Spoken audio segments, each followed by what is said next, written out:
incident that pop up. It should take, once you done seen the Lord's work in your life, even the most devastating things shouldn't shake your faith. Because you already seen what God can do. That's why Job wasn't moved. I'm talking about Job was a man with some real faith because he knew what God can do. That's why the Lord used him as an example. He lost everything in life, including his health. The Lord made sure Satan couldn't kill him, though. He said, don't kill him. You can do whatever you want to do, but don't kill him, because the Lord had a plan for Job after it was over with. Can't kill him. And Job going to show you what faith is about. That's why the Lord brought Job all the way back up, because that was an example. But he didn't let that shake his faith, not one iota. Only thing he did, he got a little puffed up with God because God wouldn't show that he was right, that he hadn't did nothing wrong in that incident.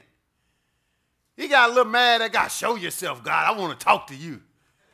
And God said, hold on, wait a minute. Because God called Job a perfect and upright man, and he was. But hey, you can't get mad at God for nothing. Job was upset, not even at what happened to him. Job was upset that his friends started accusing him. He just went off the deep end because now he know he hadn't did nothing wrong to bring that on him. But anyway, that was an example how you done seen God work. There's no need to lose hope even when something bad happened. So these people, they ready to go back into Egypt because they saw some tall people in the promised land where they were supposed to go take it.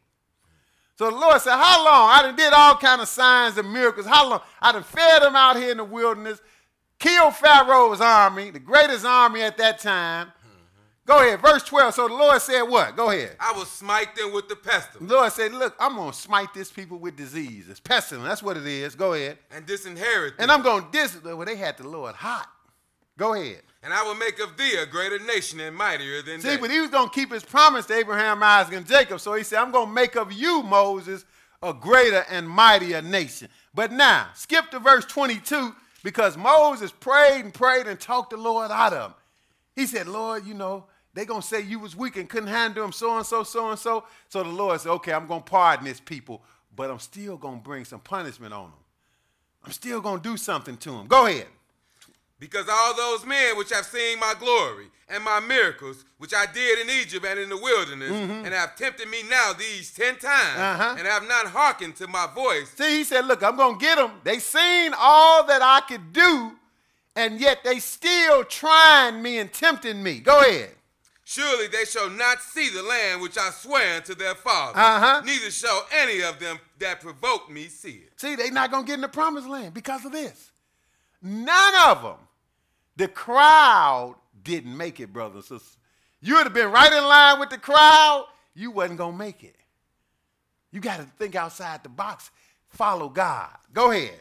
But my servant Caleb, because he had another spirit with him. Oh, Caleb was straight, though. He had another spirit. He had another mindset. Go ahead. And hath followed me fully. And followed me fully, God said.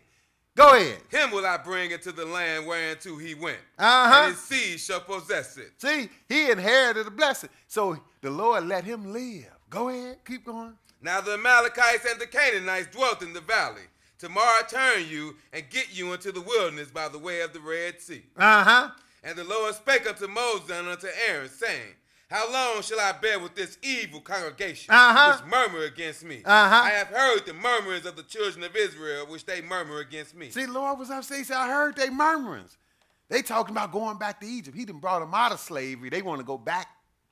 Go ahead.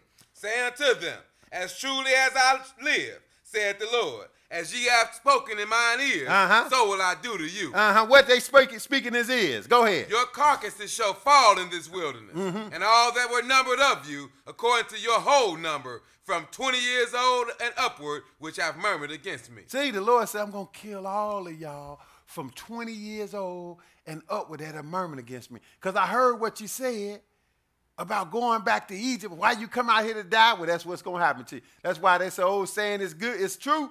Hey, be careful what you say. Be careful what you ask for. They was talking about, oh, we come out here to die in the wilderness. The Lord said, now you right. You going to die right there. You going to die, And your kids that you say was going to be a prey, I'm going to let them go into the promised land. Go ahead. Doubtless ye shall not come into the land, concerning which I shall swear to make you dwell therein, save Caleb the son of Jephunneh and Joshua the son of Nun. See, those the only two. They was 2 out of 12 that went to search the land. The other 10, he killed them right here. And after this conversation, they died. They died right away. But the rest of all the especially the men for sure of war, everybody over 20, they had to die in the wilderness. That's why the Lord let them stay for 40 years till they all died. Go ahead. 31. But your little ones, which ye said shall be a prey, them will I bring in. They shall know the land which ye have despised. But as for you, your carcasses, they shall fall in this wilderness. Go ahead. And your children shall wander in the wilderness 40 years and bear your whoredoms until your carcasses be wasted in the wilderness. See, that's what they brought on themselves. But the whole congregation was out of order. They wanted to stone Moses and Aaron and Joshua and Caleb. Go ahead. After the number of the days in which ye searched the land, even 40 days, each day for a year, shall ye bear your iniquities. See, he said 40 days, each day for a year. You search the land 40 days, all 12 of y'all. Well, you're going to get 40 years for that. Each day for a year. Go ahead. And you're going to bear your iniquities. Go ahead.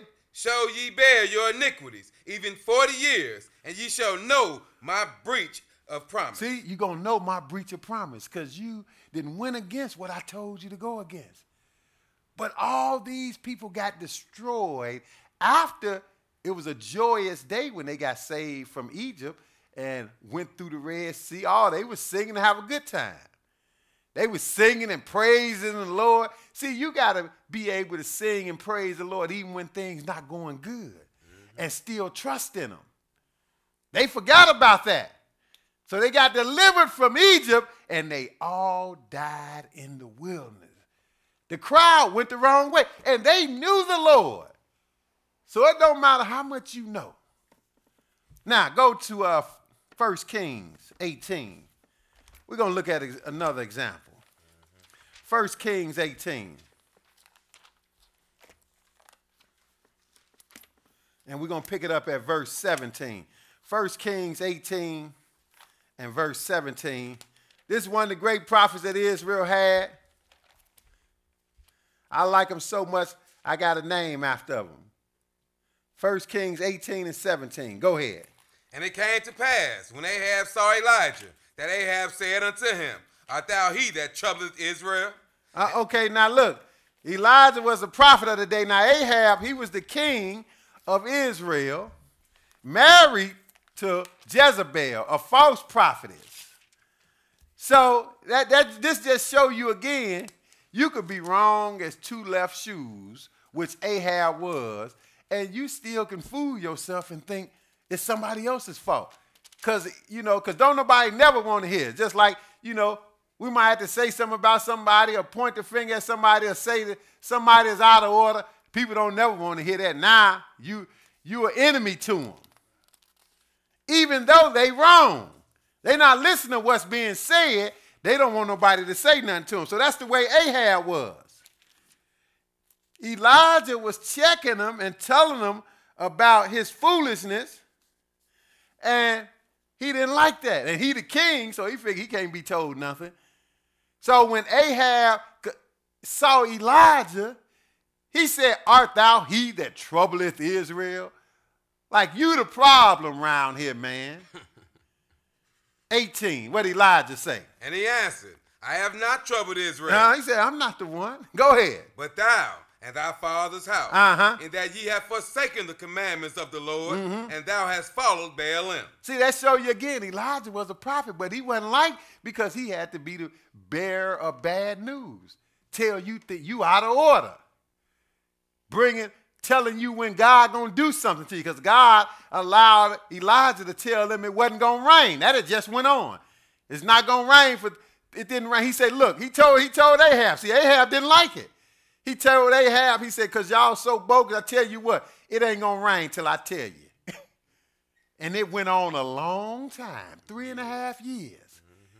And it didn't rain. So now Ahab running around scrambling, people starving. Ahab mad at Elijah about that, though. See, this is the first time he saw him since Elijah, it hadn't been raining. So he said he troubled Israel. He said, nah, you the one not keeping God's commandments, and you serving this false god, Balaam. People talking about, well, see, y'all say Lord.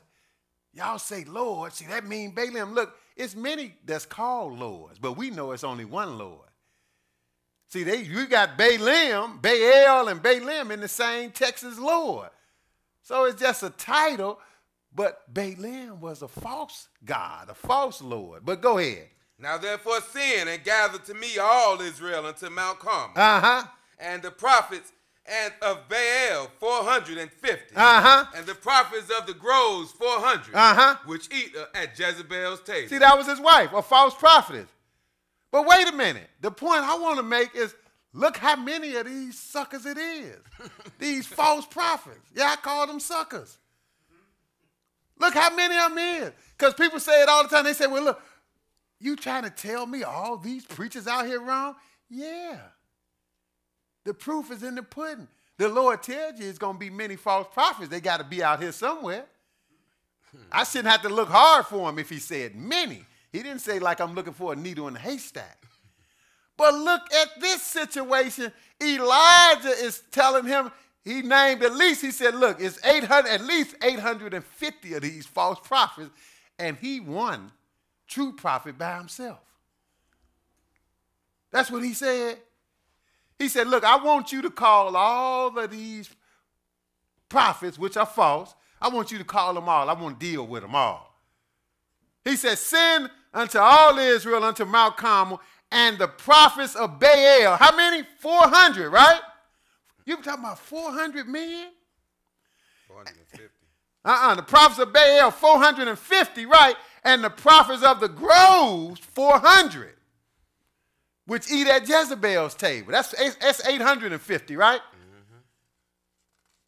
Go ahead. So Ahab sent unto all the children of Israel and gathered the prophets together unto Mount Carmel. See, he did it. Elijah said, look, we're going to have a showdown. You get them all over here. Go ahead. And Elijah came unto all the people and said, how long halt ye between two opinions? If the Lord be your God, follow him. Now, look, you talking about many versus a few. This is a man of God all by himself. But everybody knew he was a prophet. But he all by himself versus, I think he only got 400 to show up right here.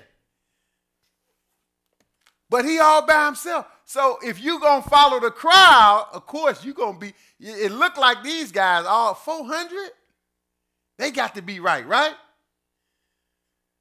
So he got them all out there. He got the people out there. And he tell the people, look, y'all need to make up your mind. You can't straddle the fence. You cannot be lukewarm. How long you going to halt between two opinions? If the Lord be God, notice he said the Lord be God, follow him. But if Baal, then follow him. See, Baal mean Lord, but that's a different Lord. He called it, this is this false Canaanite God. That's who Baal was. It wasn't the God of Israel. But go ahead. But if Baal, then follow him. And the people answered him not a word. See, the people still stiff-necked right now, so they're not going to say nothing. It's just like you say something to somebody, they don't want to admit you right, so they're not going to say nothing. So none of the people didn't say nothing. He told them, look, y'all need to make up your mind before the test even went down. But then he going to give the false prophets a chance, 22. Then said Elijah unto the people, even I only, remain a prophet of the Lord. But Baal's prophets are 450 men. Okay, so that's who it showed up. 450 then showed up. That's who there. And Elijah was by himself. Matter of fact, he was so by himself, he didn't think there was nobody left serving the Lord. But the Lord let him know later when he went 40 days and 40 nights and didn't eat or drink, fasted. He let him know, I still got some, but see, they was hiding. Because it was rough to come out and be a servant of God when they got all these liars and making you look like you bad. Elijah is the one that had the Lord gave him a little strength, just like when the king sent for him one time. Said, go get him and send a captain and 50. Elijah burned them up 2 times. So that means that was 102 people he burned up. Called for fire. You're going to send a captain, you're going to send an army after one man. And he up on the mountain, come down. The king said, come down, thou man of God. He said, if I be a man of God, let fire come down and burn you and your 50 up. Whoop. That's what happened. But so he had some strength to stay on the scene, whereas, hey, the other people that were serving God, hey, they was hiding out. They was hiding out in caves and all kind of places because the crowd was going the wrong way. But Elijah thought he was the only one left. The Lord had to tell him later, look, I got some more. You just don't see them. They ain't on the scene like that. We're going to see another one a little later. But now, he said, look, it's 450 that eat at Jezebel's table or Baal's prophets. Verse 23. Let them therefore give us 2 bullocks, and let them choose 1 bullock for themselves, and cut it in pieces, and lay it on wood, and put no fire under. And I will dress the other bullock, and lay it on wood, and put no fire under. And call ye on the name of your gods, and I will call on the name of the Lord. And the God that answereth by fire, let him be God. See, now he going to put it to the test. He said, look, we gonna do this thing. We're going to take turns, and we're going to see whose God is God. We're going to do a test, and we're going to see who the God that answered with fire, then we're going to know whose God is God, since y'all having a hard time. Go ahead.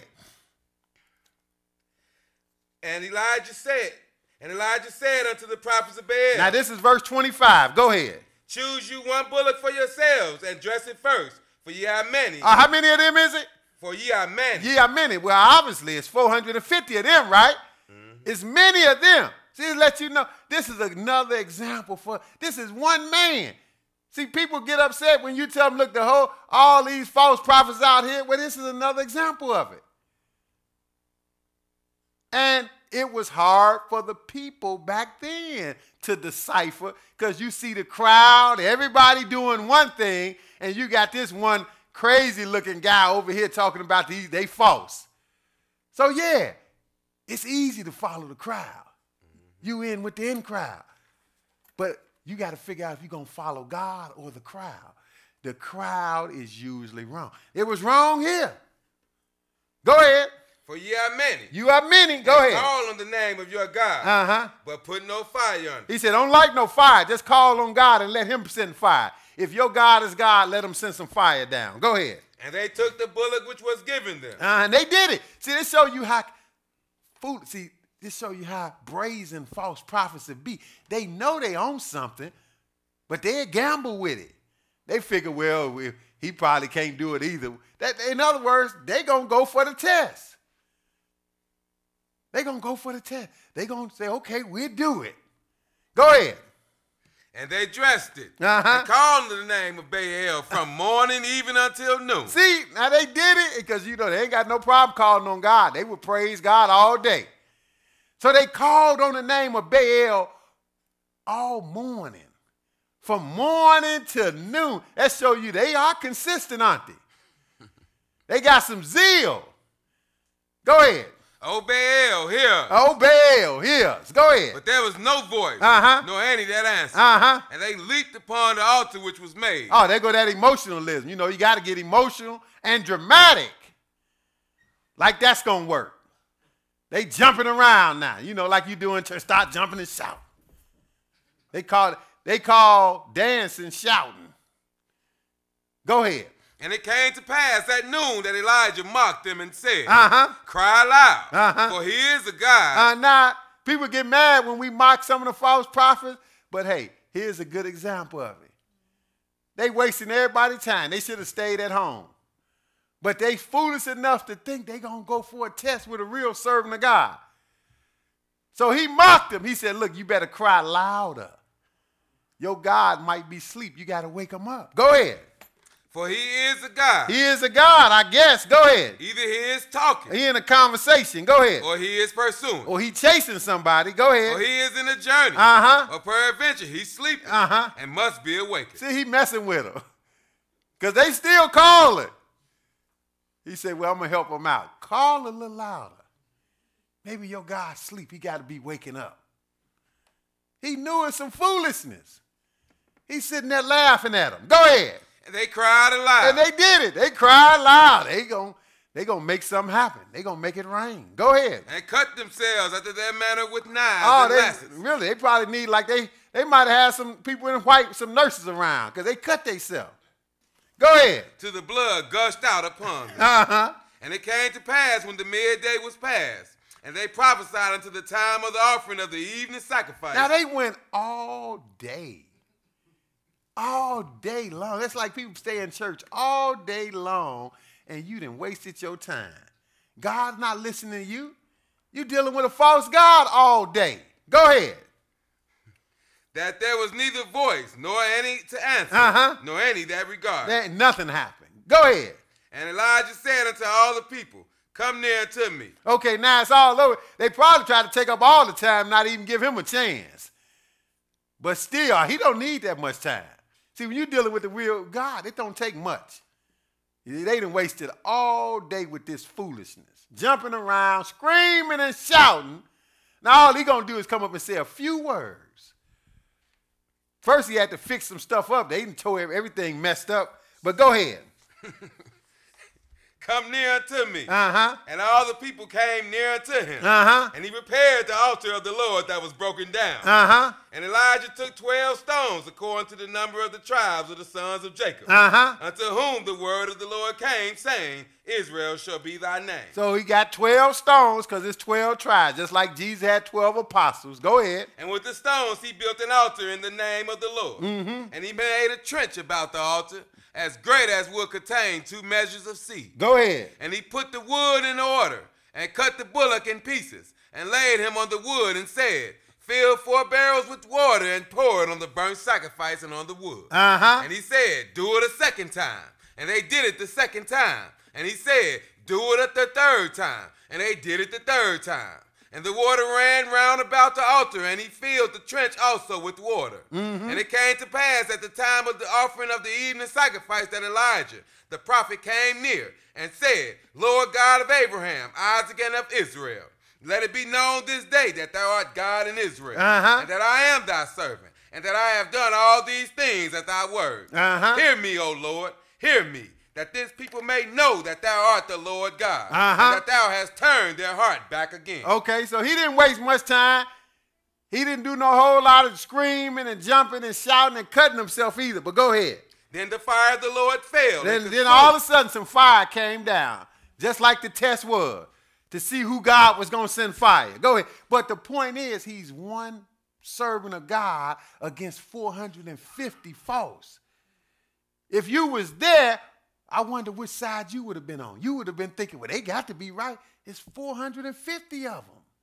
Go ahead. Then the fire of the Lord fell and consumed the burnt sacrifice and the wood. Go ahead. And the stones and the dust, and licked up the water that was in the trench. And when all the people saw it, they fell on their faces. And they said, the Lord, he is the God. The Lord, he is the God. See, they knew it then. See, it took something to wake this people up. They saw that. They said, wait a minute. We've been dealing with the wrong one. That's the God of Israel. Go ahead. And Elijah said unto them, take the prophets of Baal. Let not one of them escape. And they took them. And Elijah brought them down to the brook Kishon and slew them there. See, and he killed all these prophets. But he had to get the people's mind and their attention back on God. And they killed all of them, but that still didn't put a dent in this falsehood. Because he killed about 450, the other ones wasn't even there. And you're going to run into them a few chapters later. Now go to the 22nd chapter. Show you, and this is another servant of God, show you it was some more still around because it's the same king Ahab. Chapter 22, 1 Kings 22, because we saw that 400, he asked for all of them. He wanted to get them all at once. He said, you get all of them. The 400 and the ones at Jezebel table, 400, bring them all down here. But some of them hid out. Some of them must have been smart. They like, I ain't going to mess with that dude. So they didn't come. But they were still around here at this time, few chapters later, and it wasn't even Elijah. Show you, it was, Lord always got him some servants. This is another servant of God. But see, he didn't have no strength to be, no power, I should say, to be out and not get captured. So they already had a handle on him. They had him locked up and going to lock him back up after he tell them about themselves. But now, 22:1, go ahead. And they continued 3 years without war between Syria and Israel. Mm-hmm. And it came to pass in the 3rd year that Jehoshaphat, the king of Judah, came down to the king of Israel. See, Israel, of course, is split. You got separate identities, even though they all Israelite. But the southern kingdom, which was David's descendants, were still halfway righteous. For instance, Jehoshaphat was David's great-grandson, I believe, down a few generations, more than great-grandson, but he was one of his descendants. He was righteous. He was a servant of God. He sat on David's throne in Jerusalem, but now you had a northern kingdom that ruled over the 10 tribes of Israel, and this king was Ahab. So the nation has split after Solomon died. So that's what you're dealing with. But the 10 tribes, they leadership, and they were wicked for the most part. And that was Ahab. That's who Elijah was just dealing with. So this was Ahab right here. Well, this is his last day right here. He getting ready to die. The Lord had enough of him. He getting ready to die today, what we reading here. Go ahead. But now, Jehoshaphat foolishly, he was righteous, but he foolishly hooked up with Ahab and these kings of Israel too many times. And the Lord didn't like that part of it, but the Lord had mercy on him because he was righteous all around. But go ahead. And the king of Israel said unto his servant, Know ye that Ramoth Gilead is ours, and we be still, and take it not out of the hand of the king of Syria? And he said unto Jehoshaphat, Wilt thou go with me to battle to Ramoth Gilead? And Jehoshaphat said to the king of Israel, I am as thou art, my people as thy people, my horses as thy horses. See, even though they all Israelites, if you're not righteous, we can't hook up in no endeavor and go do nothing together like that. Especially when you're going to be laying your life on the line. We can't do it because if you're not trying to serve God the right way, I know God's not going to be with you. You're going to get me killed. So that's what Jehoshaphat, that's the way he should have looked at it. But he looking at, well, we brothers. Yeah, we all brothers. But if you not serving God, then it's going to be a problem. Go ahead. And Jehoshaphat said unto the king of Israel, Inquire, I pray thee, at the word of the Lord today. See, Jehoshaphat, he still had some sense. He was like, yeah, I'll go with you. We brothers. I'm just like you, man. Because they was cool, but this a mistake. But then he did say, well, why don't you seek the Lord on this matter before we do it? Go ahead. Then the king of Israel gathered the prophets together, about 400 men. Here go 400 more. Man, Elijah couldn't get them all, did he? Because he still got a bunch of them in his pocket that he can call up at any moment. So he gathered these prophets together, 400 more. That show you, boy, it was abundance of false prophets here. And now we're in the last days. Jesus said it shall be many of them. So nothing is new. Go ahead. And said unto them, Shall I go against Ramoth Gilead to battle, or shall I forbear? And they said, Go up, for the Lord shall deliver it into the hand of the king. See, they practically on the king's payroll. It came so quick, so of course they're going to tell him what he want to hear. So he asked them, shall I go up to Ramoth Gilead? He bring all these out right quick. And they said, go up. The Lord is with you. He's going to be with you in the battle. Go ahead, king. So they co-signed it. 400 of them. You know, they look real good, right? See, if you're looking for the crowd, you will be mistaken. You got 400 that come and say this is right. If you're looking for numbers, then you got a winner, right? But numbers don't matter with the Lord. That's why the title is The Crowd is Usually Wrong. Few are saved. We started off with Noah. It was only 8 people that made it through the flood. Now we just saw Elijah had to deal with 450 prophets, and he killed them, and here go another 400 false ones. And they lying to the king. Go ahead, verse 7. And Jehoshaphat said, is there not here a prophet of the Lord besides, that we might inquire of him? See, this is why people need to be wise like this and not just take the first thing that somebody come with. People need to look further. Like I said, hey, especially when you know somebody could be lying, take things with a grain of salt. Jehoshaphat say, look, I kind of smell a rat here. Because even though there's a lot of them, they all came together. He got them too quick, and that's good. Okay, it's a lot of them, but they on the same page. That's fine. Let's see if we can come up with one more from a different direction. See, that was smart, because the Lord say, you know, even though it's 400, they together, so in the mouth of 2 or 3 witnesses established. Jehoshaphat was smarter than that. He said, is there another prophet? Do you got one more from a different direction? I heard these. Go ahead. And the king of Israel said unto Now that's Jehoshaphat, Ahab, the king of Israel. Go ahead. there is yet one man, Micaiah, the son of Imlah, by whom we may inquire of the Lord. But I hate him, for he does not prophesy good concerning me, but evil. And Jehoshaphat said, let not the king say so. See, now he said he knew he had another guy that was known as a prophet, but he didn't like him because he had bad stuff to say about him. Well, maybe he should have changed his ways.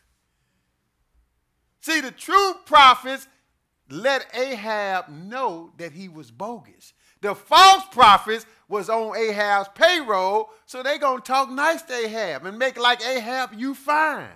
In other words, they going to tell Ahab what he want to hear. A true prophet don't care, brothers and sisters. Elijah did not tell Ahab what he wanted to hear, so that's why he talked about Elijah. You the one trouble Israel. Now Elijah said, no, you the problem. Same thing with this Micaiah. But notice, you got one out of many that's willing to stand up for the Lord. The crowd is going the wrong way. So he knew this guy. He knew what this guy going to say before, you know, he come there. For the most part, he know that this guy don't like him, got a problem with him, but that's because he wicked. So he said, this Micaiah, I don't like him. He talked bad about me. Jehoshaphat said, well, let's listen to him anyway. Verse 9. Then the king of Israel called an officer and said, hasten hither Micaiah, the son of Imlah. And the king of Israel and Jehoshaphat, the king of Judah, sat each on his throne, having put on their robes in a void place in the entrance of the gate of Samaria. Go ahead. And all the prophets prophesied before them. Go ahead. And Zedekiah the son of Chenaniah made him horns of iron. And he said, thus saith the Lord, with these shalt thou push the Syrians, until thou have consumed them. Go ahead. And all the prophets prophesied so, saying, go up to Ramoth Gilead and prosper, for the Lord shall deliver it into the king's hand. See, they didn't lie before the true prophet got there. I'm talking about they didn't lie good. They didn't made the lie. They didn't really sold this lie. So really, you really have to have some faith in God and be a real man of God. You're going to come into an environment where everybody is on the same page. And look how many of them is. 400? You got 400 and you got other people around. Everybody is in unison. And you're going to come in there with a dissenting voice? No, you really got to have some faith, right? But that's what God's looking for. He ain't looking for somebody that's going to go along with the crowd. So he came in there with a dissenting voice. See, it's not just you just going to be a dissenting voice just to be dissenting and you don't know what you're talking about. You don't know no truth. Now, you the dissenting voice because you know what the truth is and you trying to help the people that's there. You know what the truth is. See, this guy know. But it makes it bad when you got all these vain talkers, these liars, and not only that, they got the people so hyped up, they so emotional, like you see in church today. Just like the guys with Elijah, they jumping all on the altar, cutting themselves. Somebody will look at that, oh, they got to be right. Look how serious they are. No, it's just dramatics. This guy got dramatic. They going to get the real prophet, And you know, somebody always got to be a show off, right? So that's what this guy was. While they waiting on the real prophet, the other prophets study preaching. They prophesy, yeah, the Lord is with you, king. Go do it. Go do it. Then verse 11 says, Zedekiah, the son of Tenah, he one of the false prophets. He even went through the trouble to make him some horns, some iron horns. He made them horns of iron. And he said, thus said the Lord, don't lie on the Lord. With these thou shalt push the Syrians until thou hast consumed. You know, he got real dramatic with that. You know, because that's what these false prophets do. They get them some props and everything. Got some props. Like one false prophet, he had even put weights in the church. He got on some bodybuilding shirts, lifting weights. I guess he trying to show off because he was trying to hide the fact he messing with little boys. But he pumping iron in the church. Got some props to try to show off. This guy got some horns. So they all prophesying. Verse 12 saying, all the prophets prophesy saying, go up to Ramoth Gilead. You know, they get real loud. And they think because you say it loud, it's going to make it true. Don't mean nothing. Go up to Ramoth Gilead and prosper, for the Lord shall deliver it into the king's hand. Did you read 13? No. Read it. And the messenger that was gone to call Micaiah spake unto him, saying, behold now, the words of the prophets declare good unto the king with one mouth. Let thy word, I pray thee, be like the word of one of them, and speak that which is good. See, they just want you. That's what they tell. Well, why don't you just get along? You know? Pretty soon they're going to want us to have some meeting with some prophets. We'll meet with them so we can deal with them like Elijah dealt with them. Let's have a contest. That's the only way we're going to meet, to show that they lying. But they're going to try to talk Micaiah in, and they're going to let them know, look, the deck is stacked against you before you show it. Look, everybody on the same page. Why don't you just go along, man? Drink, the king can take care of you. Go ahead. And Micaiah said, as the Lord liveth, what the Lord saith unto me, that will I speak. Go ahead. So he came to the king, and the king said unto him, Micaiah, shall we go against Ramoth Gilead to battle, or shall we forbear? And he answered him, go and prosper, for the Lord shall deliver it into the hand of the king. See, he went along, but I think he just said it sarcastic because he said, look, go ahead up there. You ain't going to make it back. Go ahead. Yeah, go ahead. Because he had to say it in a way that the king knew he was faking, because the king's response was what? Go ahead. And the king said unto him, how many times shall I adjure thee that thou tell me nothing but that which is true in the name of the Lord? See, so he said it in a way where the king knew he wasn't serious. So look, man, just tell me what your message is. I don't want to keep playing around with you. So, okay, we're going to get down to business now. What? This is what the Lord told me for real. Go ahead. And he said, I saw all Israel scattered upon the hill as sheep that have not a shepherd. And the Lord said, these have no master. Let them return every man to his house in peace. See, you know what he just said? He said, look, king, I'm going to tell you, you a dead man walking. All these guys that lied already, though, they got the king pumped up. Go up, it's going to be delivered. Now, this one guy come out, and he said, you a dead man walking. Take your butt up there, you're going to die. Now, he got the choice to believe one man over 400 men, and everybody around got the same choice. That seemed like, you know, well, this guy don't know what he's talking about. See, the king got that message, so what'd he say? What the king say? And the king of Israel said unto Jehoshaphat, did I not tell thee that he would prophesy no good concerning me, but evil? See, he said, see, I told you. This guy just don't, he think it's personal. No, you wicked. That's the problem. And now your day has come, and he even warned, even if you listen to this prophet just on this day right here, you won't die. He had a chance. See, that shows you how the Lord is. The Lord going to let you cut your own throat. He had a chance right here. He had a warning from a real man of God to say, look, you go up there, you're going to die. If he'd have stayed his butt at home, he wasn't going to die. Lord probably would have got him another way, but he wasn't going to die this day. But no, see, he don't like me. No, I don't got nothing. It's not even personal. It's business. Go ahead. And he said, hear thou therefore the word of the Lord. See, they didn't got Micaiah started. Now, he by himself against 400. How many people have faith to do that? Go into a room or a place where everybody on the same page and you going to tell them they all lying. Go ahead. I saw the Lord sitting on his throne and all the hosts of heaven standing by him on his right hand and on his left. And the Lord said, who shall persuade Ahab that he may go up and fall at Ramoth Gilead? He telling them how he getting set up. He telling them, this how you got set up. The Lord had these spirits up there talking about you. And he asked the question, who going to trick you? Go ahead. And one said on this manner, and another said on that manner. Then what? And there came forth a spirit, and stood before the Lord, and said, I will persuade him. And the Lord said unto him, wherewith?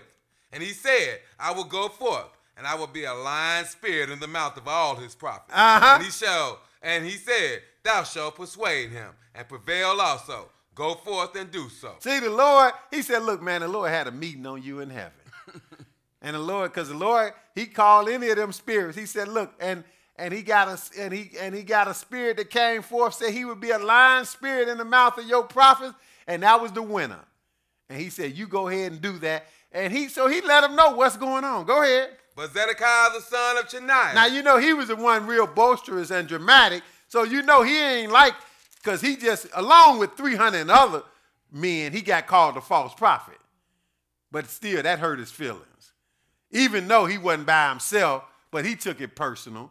So what'd he do? Go ahead. But Zedekiah the son of Chenaanah. That's the one made the horns, by the way.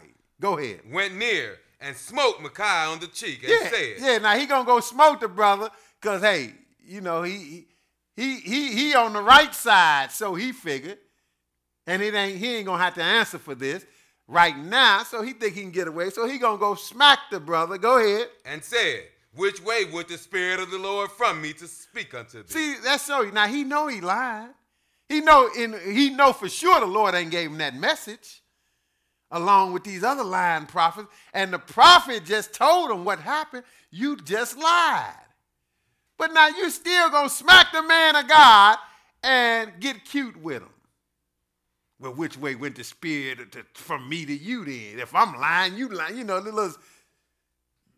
little child's play. Go ahead.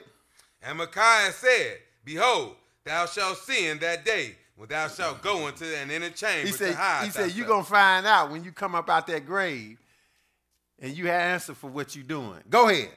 And the king of Israel said, take Micaiah and carry him back unto Amon, the governor of the city, and to Jehoash, the king's son. See, now the king, he fools enough to still go and take him back to the, you know, put him back in prison, whatever. And do what? And say, thus saith the king, put this fellow into prison and feed him with bread of affliction and with water of affliction until I come in peace. See, he said, take him back and feed him with some dirty water and some no good bread till I make it back. He going to teach him a lesson, right? Till I come back in peace. Because now he done really been duped. He think he going to go up there. I mean, he ain't dead yet. He been doing wrong for a long time. He done survived. So you don't, you know, eventually your day going to come, though. So he done fooled himself. He don't think this is going to be it, even though the prophet done told him. Till I get back. Plus he got 400 just to lie. Look, feed him with bread of affliction and water of affliction till I make it back in peace. Micaiah said, I got one more thing to tell all of y'all. 28. And Micaiah said, if thou return at all in peace, the Lord hath not spoken by me. And he said, hearken, O people, every one of you. He said, look, let the record state. If you come back, I've been lying. Of course, you read the rest. He ain't make it back. He tried to hide, and the Lord had a man just shoot an arrow at a venture to kill him. He was a dead man walking. But the point is, 1 against 400 again. And even though the one didn't have no strength, he couldn't kill him like Elijah killed them other ones, but still, he was bad enough to tell the truth. But now, let's go further. Go to Exodus 23. Now we're going to wrap it up. Exodus 23. That's 2 great examples that the crowd is usually going the wrong way. And this boils down all the way to us today. Nothing has changed. There's nothing new under the sun. So we supposed to be the minority, those that's doing it according to the Bible. Exodus 23 and 1. But see, people feel comfortable in big crowds, and they think, hey, it's going to be okay. You got protection. You're in a big crowd. Look, that don't mean nothing. Even some people, when, like you get riots, you get some nice people, a lot of people doing something wrong, but it's such a big crowd, they figure, well, I can get in the crowd and do that too. I take some of them. They wouldn't have never did nothing like that by themselves. But they figure they in a crowd, they got some protection. That don't mean nothing. Exodus 23 and 1. Go ahead. Thou shalt not raise a false report. Put not thine hand with the wicked to be an unrighteous witness. Don't do it. Go ahead. Thou shalt not follow a multitude to do evil. See, he warned you about that. He said, thou shalt not follow a multitude to do evil. Don't do it. Go ahead. Neither shalt thou speak in a cause to decline after many to rest just. And overall, we done seen generally the crowd is going the wrong way. Now, let's go all the way to the end. Go to Revelation 13, because that was way back in the beginning. We're going to go to the end and show you that's the way it is to this day. Revelation 13.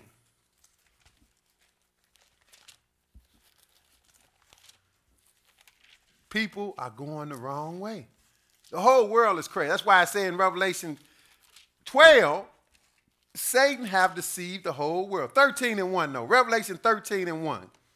Go ahead. And I stood upon the sand of the sea and saw a beast rise up out of the sea, having 7 heads and 10 horns, and upon his head on 10 crowns, and upon his head the name of blasphemy. Go ahead. And the beast which I saw was like unto a leopard, and his feet were as the feet of a bear, and his mouth as the mouth of a lion.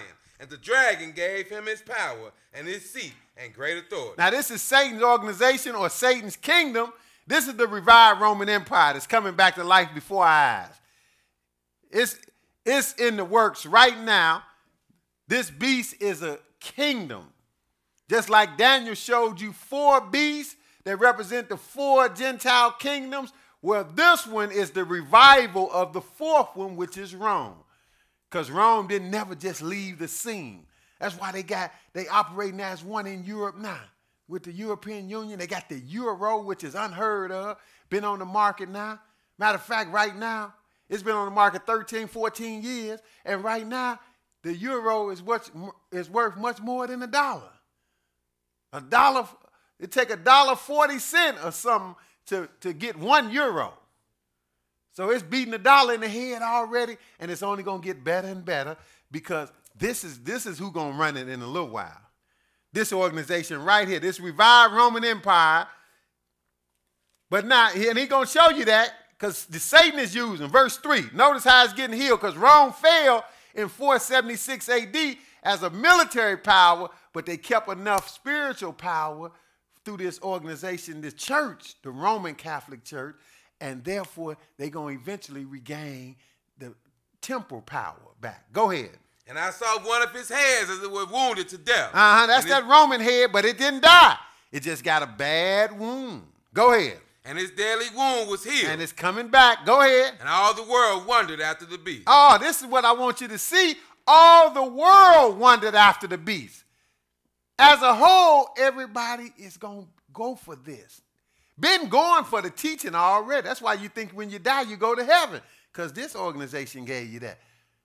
That's why you think Sunday is a Sabbath day. Because Rome gave you that.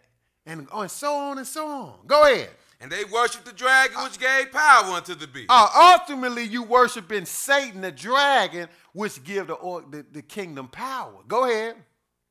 And they worshiped the beast, saying, who is like unto the beast, who is able to make war with him. See, they worship the dragon and ultimately worshiping the beast, say who can make war? Because it's going to have all the power for the most part, and the Lord going to eventually have to bring Russia against them. But now, that shows you the whole world going the wrong way. Go to Revelation 11. Let's get an example of that.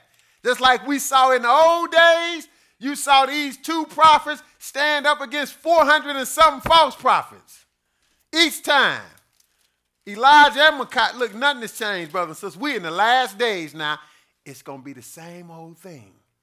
because the crowd is going the wrong way. Revelation 11:2. Go ahead. But the court which is without the temple leave out, and measure it not. Go ahead. For it is given unto the Gentiles, and the holy city shall they tread underfoot 42 months. See, this is the last 42 months, 3.5 years of the Gentiles' reign.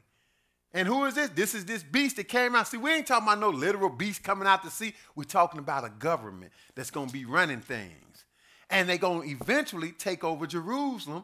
That's why I said, for it is given unto the Gentiles, the court area of the Temple Mount. And the holy city shall they tread underfoot 42 months. But at the same time, see, whenever things are totally wicked, God still got them somebody. Just like when Ahab was running rampant and had a lot of the true servants hiding and because he was killing them, doing evil to them, the Lord had Elijah and he would go face off with Ahab. Because the Lord gave him some power to withstand. Well, he going to give two some power right here. 2 men. Go ahead. And I will give power unto my 2 witnesses. See, the Lord, but all he got is 2. And don't you know, being that the whole world, the crowd is going the wrong way, they're going to hate these 2 guys. But these are God's prophets. But they going to be hated by the world. And they going to do like Elijah did Ahab. He going to say, look, because y'all so wicked, I tell you what, it ain't going to rain till I tell you. They going to do some of the same stuff, and it's going to make the leaders mad. Oh, see, they trying to mess with us. They troubling the world. Nah, you the trouble. I'm pointing out that you the problem. So they going to have power, and they going to do what?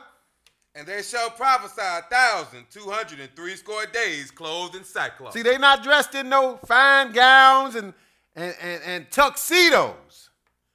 They going 3.5 years, but they clothed in sackcloth. Go ahead. These are the 2 olive trees and the 2 candlesticks standing before the God of the earth. And if any man will hurt them, fire proceeded out of their mouth and devoured their enemies. Go ahead. And if any man will hurt them, he must in this manner be killed. See, they got power just like Elijah had to call for fire. They ain't got to literally come out their mouth like, woof, like you looking for some crazy stuff. Nah, the Lord is practical. He do it the same way. Elijah called for fire, and it came down and burned up some armies where they doing the same thing. If any man will hurt them, fire going to come out of their mouth and kill their enemies. Go ahead. These have power to shut heaven, that it rain not in the days of their prophecy, and have power over waters to turn them to blood, and to smite the earth with plagues as often as they will. Stuff that's already been done, though. Moses did that when he faced off against Pharaoh. Go ahead. And when they shall have finished their testimony, the beast that ascended out of the bottomless pit shall make war against them. See, that kingdom that came back to life out in Rome, that Roman Empire that's revived, it's going to finally get them. It's going to make war with these 2 men, these 2 prophets. Go ahead. And shall overcome them and kill them. And they going to kill them. They going to finally get them. Once they done prophesying, they going to kill these 2 guys. And check out the way the world, show you the crowd is going the wrong way. The whole world going to celebrate the death of these 2 men of God. These are men of God. Go ahead. And their bodies shall lie in the street of the great city, which spiritually is called Sodom and Egypt, which also our Lord was crucified. Go ahead. And they of the people and kindreds and tongues and nations shall see their dead bodies 3 days and a half, and shall not suffer their dead bodies to be put in graves. See, they not even going to bury it. They going to be glad. It's just like when God had us being hurt bad, we still under curse, Israel is. But just like they would hang you on a tree and sit there and look at you. Have a picnic while they watching you. Had little kids out there looking at Israelites hanging on the tree. Like it was a spectacle where they going to do the same thing with it. They going to be glad. They ain't going to bother to bury them. They going to let them stay there so we can rejoice over their death. Go ahead. This is the way the world is. Go ahead. And they that dwell upon the earth shall rejoice over them and make merry. See, they making merry. They happy that they got rid of these men of God. Go ahead. And shall send gifts one to another. Oh, they going to even send present one to another. Just like, that's why them postcards that these people took pictures of the guys hanging on the trees, they were sending postcards with that. That's why they still around. We at this station in Philadelphia, we had, because I had some videos and shot some clips of the hanging pictures. They didn't want to run it. They tell me, you got people hanging on trees. I say, somebody hung them on them, didn't it? It's Black history. You going to run and I'm going to sue you. They say, okay, just put a disclaimer on that. I say, I ain't got no problem. Let them sue us. You ain't got to worry about it. We responsible. We the producers of it. Don't try to tell us we can't add. Look, somebody hung them. Not only hung them, they took pictures and mailed them as postcards. Yeah, I'm going to show it. But go ahead.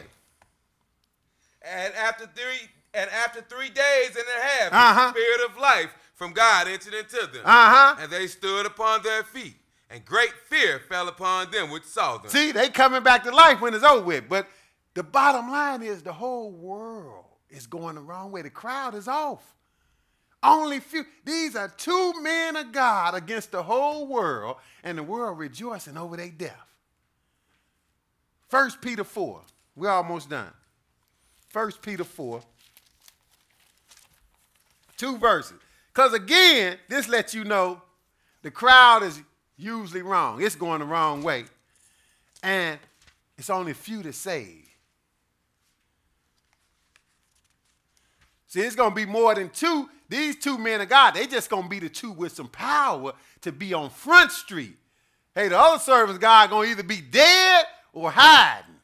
Because you know if they kill these 2 with power, they really trying to kill anybody else. They killing up the other ones at will. They just couldn't kill these guys until the end. 1 Peter 4 and 17. Go ahead.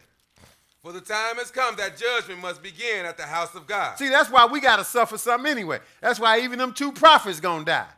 Lord going to let them die in the end. Because the Lord he judging his own. But it show you, I'm just saying, people act like, oh, just being saved is so easy. And you in with the in crowd. You long way from being saved. You going the wrong way. Oh, I got saved in night. I remember the day I got saved. Look, Israel got saved out of Egypt, but then they got destroyed in the wilderness. Go ahead. And if it first began at us, what shall the end of them that obey not the gospel of God? So if God is punishing his own people and chastising his own people, you know the people that don't obey, they are in trouble, brothers and sisters. What shall the end be of them that don't obey? They in trouble like they was in trouble in Noah's day. And Noah didn't get away scot-free. Noah had to suffer with these crazy people preaching to him. They didn't listen, thought he was crazy. And then he had to build an ark. Lord, he had to work hard to save himself. So if he went through that, hey, what you think the end of the ones that didn't obey? They got drowned. That's what he's letting you know. Go ahead. And if the righteous scarcely be saved. And if the righteous get saved by a landslide, is that what he said? They act like it's so easy to get saved. Just repeat a few words. Nope. Not that simple. The righteous scarcely going to get saved. It ain't like the Lord just swooped Noah out the way and he was just sitting pretty, didn't have to worry about nothing. Look, Noah had to build that ark and he had to float on that water. Months. For some time. That's right. Months he was floating on water. And knowing everybody was drowning. Hey, that's scarcely being saved. But go ahead. What shall the end? Go ahead, I'm sorry, read that again. And if the righteous scarcely be saved, where shall the ungodly and the sinner appear? See, if the righteous scarcely be saved, where shall the ungodly and the sinner appear? In hell fire. If the righteous barely make it, the ungodly ain't got a chance. Luke 13. One more after this. Luke 13 and 22. Luke 13. We're going to end it with Jesus' words. Because people better get out the crowd. They better get away from these mega churches. That's a sign right there. It's a mega church and it's on Sunday, the wrong day. That's 2 big things, like sirens going off. Luke 13 and 22. Go ahead. And he went through the cities and villages, teaching and journeying toward Jerusalem. That's the problem. These preachers lying. They not teaching nobody nothing. They not even acting like they teaching. Most of them, they just putting on a show. But Jesus, he did some teaching these people. Go ahead. Then said one unto him, Lord, are there few that be saved? Now notice, somebody asked the question, said, Lord, are there few that be saved? We already know the answer, don't we? We can go back to Noah and find that answer very easy. The first scripture we read, few souls were saved, where only 8 saved by water. The crowd is usually wrong. Go ahead. And he said unto them, strive to enter in at the straight gate. Oh, you got to strive to get in here. Go ahead. For many, I say unto you. Many. Is he going to say many saved? We know better already. Many what? Will seek to enter in and shall not be able. Many won't make it then. The crowd not going to make it, brothers and sisters. Go ahead. And once the master of the house is risen up and hath shut the door, and ye begin to stand without, and to knock at the door, saying, Lord, Lord, open unto us. And he shall answer and say unto you, I know you not whence ye are. See, a lot of people going to be knocking, thinking they know the Lord. The Lord going to say, I don't even know you. He said, he going to shut the door before they get there. Go ahead. Then shall ye begin to say, we have eaten and drunk in thy presence, and thou hast taught in our street. But he shall say, I will tell you, I know you not whence ye are. Depart from me, all ye workers of iniquity. See, they going to think they know the Lord. But they was in with the crowd.